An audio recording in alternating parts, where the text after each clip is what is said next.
حاجات اگر کوئی رکھتا ہے تو کہاں جائے حاجت پوری ہو.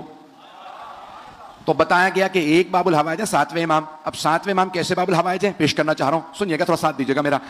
تو اب 7ویں امام سے متعلق ہے کہ آپ 14 برس کے تھے کہ چھٹے امام علیہ السلام نے تعارف کروایا کہ باب الحوائج ہے. بیٹوں میں سب سے چھوٹے تھے, توجہ میرے ساتھ رکھیے گا. تو چوتھے بیٹے ہیں, اور بالکل جب گہوارے میں تھے تو ایک امام کے شاگرد ہیں, کہتے ہیں کہ میں امام کے گھر ملنے گیا تو دیکھا چھٹے امام گہوارے میں کسی بچے سے فصیح و بلیغ عربی زبان میں کلام کر رہے ہیں. تو میں کہیں ہنسنے لگا, مولانا آپ بچے سے باتیں کر رہے ہیں؟ تو چھٹے امام جلال میں آئے, کہا یہ بچہ نہیں ہے, حجت خدا ہے. یہ عام بچہ نہیں, یہ حجت خدا. کہا میں بڑے ادب سے بیٹھا سننے کے لیے. تو چھٹے امام کچھ دیر باتیں کرتے رہے. کا تعجب میرا یہ ہوا کہ وہ جو گہوارے میں تھے وہ بھی بڑی فصیح و بلیغ عربی زبان میں جواب دینے لگے. توجہ ہو, ایک اور جملہ یہاں پیش کر دوں, یہ ہمارے 12 اماموں نے دنیا میں آتے ہی کلام کیوں کیا؟ توجہ, پہلے امام نے بھی, دوسرے تیسرے 12ویں امام تک سب کے لیے ثابت ہے دنیا میں آتے ہی کلام کیا. مولا امیر نے رسول خدا سے, امام حسن حسین نے مولا علی سے, امام سجاد نے مولا حسین سے, امام باقر نے چوتھے امام سے, ہر امام نے, 12ویں امام نے 11ویں امام سے, تو ہر امام نے کلام کیا گہوارے میں. تو میں بہت سوچا کرتا تھا یہ کلام کیوں کیا. تو میری نگاہوں میں سورہ مریم آیا. وہاں جناب مریم کو جب اللہ نے کہا نا بچہ لے کے جائیے, تو کہا پروردگارا کیسے جواب دوں کہ بچہ کہاں سے آیا؟ کہا آپ خاموش رہیے گا, بچہ بولے گا. جو تو جناب مریم فاشارت الیہا, گہوارہ جب لے کے گئیں تو آپ نے اشارہ کیا بچے کی طرف. فقالوا کیف نکلم من کان فی المہد صبیا, جو گہوارے میں نومولود بچہ ہے ہم اس سے کیسے بات کریں؟ اب سب کے سب اعتراض کر رہے ہیں, یا اخت ہارون, اے ہارون کی بہن, آپ کے ماں باپ بڑے پاک دامن تھے, عمران بھی اچھے تھے, آپ کی والدہ الزبتھ بھی اچھی تھی, آپ بچہ کہاں سے لے آئیں؟ آپ نے اشارہ کیا میں نہیں بول سکتی, آج بچہ بولے گا. توجہ, تو کئی مرتبہ معصوم بچے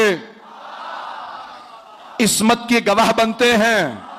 ایک مرتبہ جناب عیسیٰ بولنے لگے. اب میں سوچا کرتا تھا کہ یہ 12 اماموں نے کیوں بولا. اب جب سمجھ میں آیا کہ جناب عیسیٰ نے جناب مریم کی گواہی دی, تو کوئی عیسائی یہ نہ کہہ دے کہ عیسیٰ محمد سے افضل ہے. اللہ نے 12 سے بلوا کے دکھایا, ارے اس کے تو نائب بھی بولتے ہیں. ان کے 12 کے 12 نائب گہوارے میں بول رہے ہیں. رضوان گرامی باب الحوائج پیش کر رہا ہوں, اگر سننا چاہیں گے. یقین مانی بے انتہا نہ کہا تھا, زور نہیں لگ رہا مجھ سے تو, لیکن آپ کی محبتوں کی نظر کر رہا ہوں, جہاں تک آپ سنیں گے وہاں تک پیش کروں گا. کہ 7ویں امام 14 برس کے ہیں, تو امام نے کہا یہ باب الحوائج ہیں. چھٹے امام نے کہا, اور باب الحوائج اشارہ کیا, اور دیکھا امام چھٹے امام پڑھاتے تھے. جب پڑھاتے تھے تو اس میں صرف شیعہ نہیں آتے تھے, اہل سنت کے بھی بڑے بڑے علماء پڑھنے کے لیے آتے تھے. امام ابو حنیفہ شیعہ نہیں تھے, پڑھنے آتے تھے, امام پڑھاتے تھے. کبھی نہیں کہتے تھے جب تم امام نہیں مانتے تو پڑھنے کیوں آتے ہو. توجہ, امام مالک بھی پڑھنے آتے تھے, امام ابو حنیفہ بھی پڑھنے آتے تھے, امام پڑھاتے تھے. ارے یہ تو چلے پھر مسلمان تھے, یہودی عیسائی آتے تھے, یونان کے بڑے بڑے فلسفی آتے تھے پڑھنے کے لیے. چھٹے امام کبھی نہیں کہتے تھے کہ ارے جب مانتے نہیں تو پڑھنے کیوں آئے. امام کہتے تھے اصول یہ ہے کہ پڑھاؤ, جو عظمت سمجھ کے مان لے اسے آنے دو, جو نہ مانے اسے جانے دو. وہ اور ہوں گے جو تلوار سے منواتے ہوں گے, ہم علم سے منواتے ہیں. تو اب یہ امام نے اشارہ کر کے کہا یہ تمہارے باب الحوائج ہیں, میرے بعد تمہارے امام ہیں.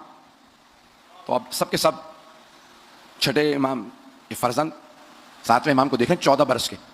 کم مولا آپ نے بتایا ہے کہ کھلا ہوا در, اس کے سامنے نماز نہ پڑھو, جلتے ہوئے چراغ کے سامنے نماز نہ پڑھو, کھلی کتاب کے سامنے توجہ بڑھتی ہے.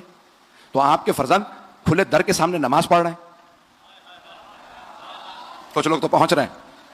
تو امام علیہ السلام نے فرمایا یہ عام بیٹا نہیں ہے, جب یہ نماز تمام کرے تو انہی سے سوال کرنا کہ کھلے دروازے کے سامنے کیوں نماز پڑھ رہے ہیں. اب جیسے ہی 7ویں امام نے نماز تمام کی, سارے کے سارے چھٹے امام کے شاگرد آئے. کہ فرزند رسول, آپ کے بابا نے کہا کھلے دروازے کے سامنے نماز پڑھنا مکروہ ہے. امام نے کہا ہاں. کہ پھر آپ نے نماز کیوں پڑھی؟ کہا جانتے ہو کیوں مکروہ ہے؟ کہا ہاں, توجہ بڑھ جاتی ہے, کوئی سامنے سے گزرے توجہ بڑھ جاتی ہے. امام نے کہا میرا خدا اس دروازے سے زیادہ مجھ سے قریب ہے, تمہارے احکام اور ہیں ہمارے اور. دروازہ کھلا ہو تو تم دروازہ ہی دیکھتے ہو, نماز نہیں پڑھتے. ہماری ٹانگوں سے تیر بھی نکال لیے جا تو ہم نماز ہی میں ہوتے ہیں.